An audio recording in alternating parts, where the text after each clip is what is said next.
Here is a Saab that really shouldn't exist, but it actually does. Beneath the surface here, that is the last Saab 9.3 convertible, lies the Saab 9.3 Phoenix that was never built. That is the chassis, the engine, and actually part of the interior. I'm about to go drive a completely unique Saab that shows just how far Saab had come technically around 2011, somewhere around there. And more of these are going to be built so that you can buy yourself a new old Saab if you want. Anders, is this a steel test or what are you actually doing? Yeah, that's a good question, actually. When you look back a bit at this, you do wonder how much time I've actually spent on it. I've spent quite a few evenings and weekends getting this sorted out, but the result is good. I'm very pleased with what we've accomplished. You actually worked at Saab when this car was being developed for real. Exactly. So I started in 2011 as a thesis student and worked on the front suspension. In June, I moved over to Saab Powertrain and worked on engine development. Then I stayed on for a few months as a consultant. Unfortunately, those were uncertain economic times. It could happen that I was on the train up to Trollhättan and called my consulting manager to say that Saab hadn't paid the invoices. You have to go into the office instead. So you'd go to the office, then the invoice could be paid the same day, and you could go back to work again. So it was a bit chaotic. But even though you were treated so poorly, we walk around and check out whatever we want. The heart still beats for the brand, right? Well, I wouldn't really say I was treated badly. No, but Bro, it was a fantastic time. yes, you didn't get paid. So for me personally, I thought it was a really wonderful time. You learned an incredible amount. The Saab gang. Exactly. You became part of the Saab gang. That heart still beats, even now that I've switched. Since the bankruptcy, I haven't worked with Saab or at Saab, but I've had a Saab myself. This car was something that was built. You have two 925s and a new one as well, right? Yes, exactly. Briefly tell us what has happened to this car compared to an original one. When this car was originally manufactured and assembled at the factory, it was a fully stock and entirely original 9.3 Cabriolet. Then it was officially delivered to the Saab headquarters and used in a wide variety of different engineering and development contexts. I see. In test situations. So it wasn't sold as a regular car. It has never been driven on the road. It has never been used as a private car. I understand. But then it was rebuilt several times. A bit during the Saab days, and quite a lot I've rebuilt myself afterwards. So if you look at it then, exactly, if you look at it from the side here, you can actually see that something's going on here, right? the wheels they're positioned much further out. So it actually has a wider track width than an original 9.3 Cabriolet. And it's the same in the front. We can see that the wheels are also further out. But above all, they're also further forward. So something has definitely happened here. Exactly. So Gunnar, if you come along here and film, I am filming this fantastic gap here. If I may explain. Saab 9.3 Phoenix. That was the car that was supposed to come out in 2014, maybe? Yes. Phoenix was the name of the platform we developed. It was supposed to be the foundation for all future Saabs. The platform itself was very modular to accommodate cars in the mid-size classes, even smaller cars like a Saab Sonnet, which we looked at concept studies for. We'll continue talking about that a bit later. It was also intended to be used for the next generation 9-4. There is a 9.4 today that is produced in 800 units. When we look at the next generation, which is also supposed to use this platform. So it should be new technology. Exactly, that's correct. The Phoenix platform should not be confused with the Phoenix concept car. No. Because the Phoenix concept car was intended for the design. That is the outer panels, which we sometimes a bit harshly call the weather protection. Which we look at and think, I want to have this stylish weather protection. I like it. I think it could possibly provide weather protection in the cab on this car. Yes. You could say that. There were some funny things people would say between different investigations. They made a brand new front suspension, a really stylish or advanced rear suspension, so that this car would be more comfortable, more fun to drive, not as sluggishly understeered. And then a new drivetrain. Exactly. So they basically looked at everything everything they were dissatisfied with the platforms they had, with the chassis setups that existed, and then they worked on improving everything. And in my opinion, this one is, it really has a strong Saab feeling when you drive it. It has fantastic road handling. It really wants to take the corners in a way that many other Saabs previously didn't. Saabs have always been fun to drive, but this one is a generation above that. Not wobbly like the Wigan either. You don't feel that torque steer effect at all in this car. So boring. But that means you can put in an even more powerful engine. Absolutely. I'm just kidding. I want to say the front suspension is state-of-the-art and the rear suspension too. And then we have drivetrains that were also state-of-the-art in their time. With that engine and an electric rear axle as an option. We have recently produced a detailed film about the vehicle chassis, the advanced electric rear axle, and the various high-performance drivetrains. Watch all the other films too, but those haven't been seen yet. This is the test drive. And that's coming up now. Now, it's time for the test drive. We can film the interior a bit so you can talk about that too. I think it's fun to see. Those who have driven the last generation Saab 9.5 will recognize the instrument panel or the dashboard. This dashboard comes from the 9-5, and it was intended to be used as a standard interior in all upcoming Saabs as well. So when we got hold of this car, it was half converted for this dashboard. But all the mounting elements, a way to attach the center console, was missing. All right. So I completed and finished building that so that it's in the condition it is now. And I've also built the electrical architecture so that the old new 3 Series can communicate with the components from, among other things, everything that's in the dashboard, like the cluster, radio, navigation system, air conditioning, and so on. The console is in place as well. But this interior actually feels very modern, considering that today's trend is moving a bit back toward more buttons again. Not just huge screens, so this one doesn't feel as old as you might think it would. No, and that's actually not the same with the drivetrain, because now we're seeing a bit of a window for hybrid drivetrains again. So it's been a lot of electric cars for a while, but now we're seeing that hybrids are actually interesting too. And this one could be able to... So in some way, time is catching up the Phoenix platform again, which is very exciting. Another life. This car could have an electric rear axle. Yes, it could. And the idea with the electric rear axle was that you could apply torque to the left or right wheel if you turn right or left, and help you during cornering. Absolutely. I'll have to stop by when you get one of those cars too, because you're going to build 8 of these cars, new Phoenix cars. Exactly. And sell them. We have kits to be able to build 8 identical cars. As a customer, you can then choose whether you want to build it as a convertible, sedan, or wagon. You can also choose which equipment level you want to start from. Then you can choose between the Vector or Aero version. In the Vector version, you have a 190 horsepower engine. You can then choose between a manual or automatic gearbox. If you choose an Aero version, it comes with either a manual or automatic gearbox and a 220 horsepower engine. This one is 220 horsepower. This one is 190 horsepower. And the reason it ended up being 190 horsepower is because that was the engine that was on that subframe. Because the subframe differs between the Cabriolet and the other sedan and wagon variants. So I didn't want to rebuild it, I just took the one that was there. However, it's very lively. Even though it's not 220 horsepower, you'll feel when we drive it that it really takes off. It doesn't feel underpowered at all in any way. What it weighs... never mind. I think it's 1,700 kilograms. Let's take it for a spin, I think. It must be really nice to get into your car and know you've built it yourself. It's a really great feeling.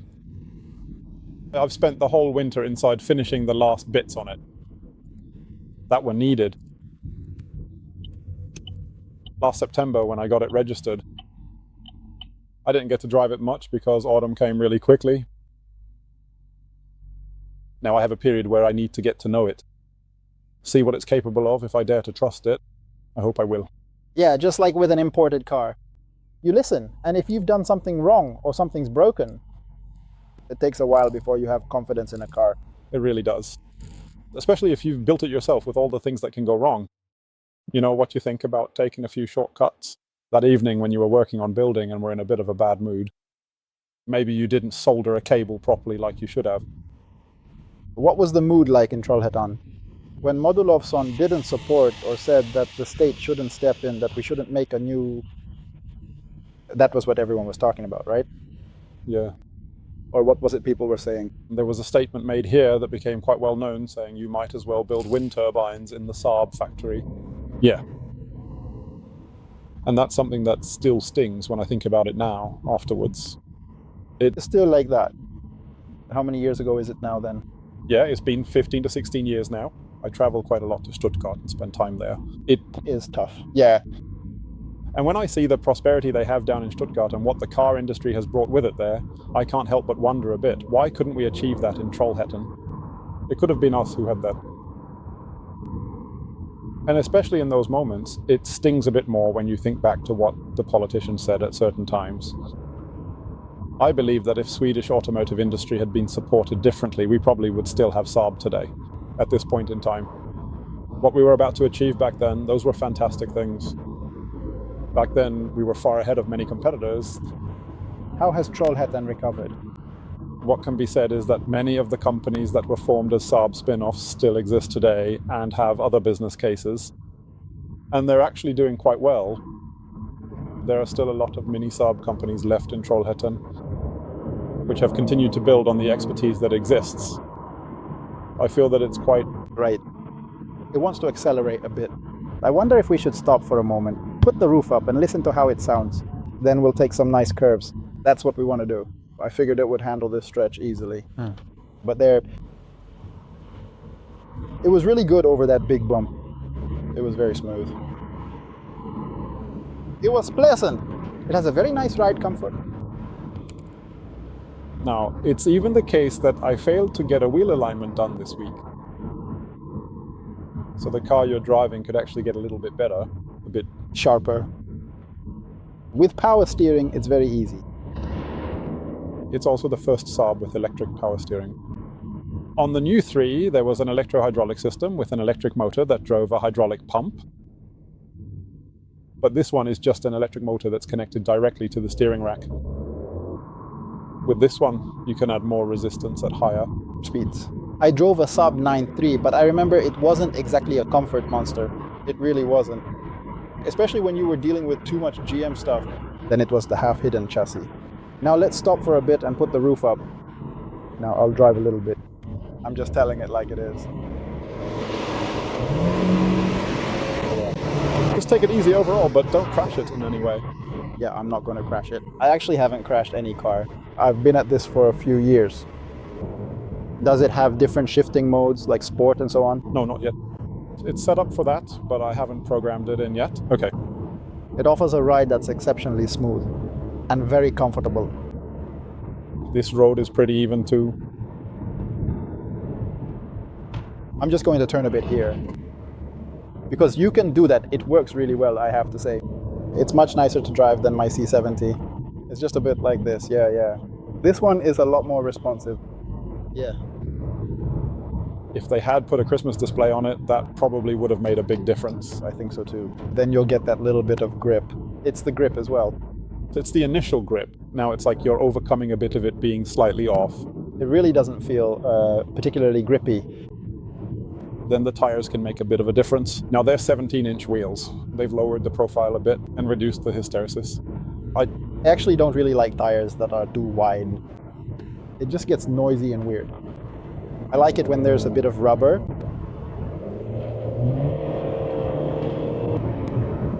It gets a bit buzzy. The little 1.6. Higher speeds it does, absolutely. Or at higher revs. But it also gives a bit of presence to...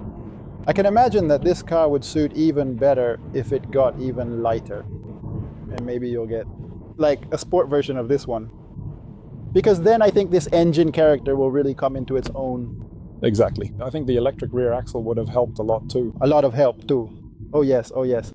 And then diesel possibly in the heavier cars. It was actually planned that BMW's N47 engine would come here. I don't think any mules were built with it. I'm not sure. But it would have been fantastic. It's a bit like what we're talking about, the 9.4 that was supposed to get a diesel engine. The one Peter Dahl worked on and which was then scrapped. That would have helped the new 4 tremendously in terms of sales. In Europe, a nice diesel 6 would have been perfect. It came at just the right time here. The new 4 with the SUV boom. Volvo's best-selling car is the XC60. That Saab would have been just the same. Exactly. There was so much that was just right for the time. Then they decided to shut it down. Shut it down. But hey, you guys have this idea to first build in these nice pop-ups. Then you still have axles, engines, and stuff left, and then you're going to build something else. Yes, we have an idea for a continuation after these rat cars. I want to stress again that this is a hobby project that we're working on. But there is an idea for a continuation. Is not in any way like conventional car development. Instead, we have an idea for how to take it further. And these 8 cars will hopefully generate a bit of money. And that money, or the profit made from this, that will form the basis for this follow-up project. And what is it then? I'm thinking maybe we should save that for an upcoming series. I don't really want to... It sounds utopian. I don't really want to... That's good. You should let things simmer. You should let things simmer. You let people dream. That there is an idea that fits very well with the development. With this technology as well, with this 4-cylinder and with the electric rear axle, with torque vectoring and so on. The idea in that case is to look at how it would have turned out if it were a modern design. This specific engine model was officially Euro 6 classified. In 2011. Today Euro 7 applies, or at least Euro 7 is coming. BMW has upgraded this engine. There is a successor to it that is Euro 7 classified. It has the same packaging space and roughly the same characteristics. Then you can look at how all of that works in the updated platform. And then also the electric rear axle. When Saab developed it in 2011, they were basically alone with that type of rear axle. Today you can go to almost any supplier and ask for an electric rear axle. They have it in stock and can offer something. So the extensive range of options and the diverse possibilities available to find something that more accurately aligns with the specific requirements of today's world are excellent. The idea is not that we will sit down with someone who scans through everything and says that this component should be used there and so on. We have a different approach to it. We can look at it in a year, maybe. Then we can take the next step. I think it was really nice to drive. As I said, I would like to have even more spot-on steering. It's a bit floaty if you want a truly fun-to-drive car. I agree with you. That's how it is. And it could be that... So the chassis is better than the steering? Yes, absolutely.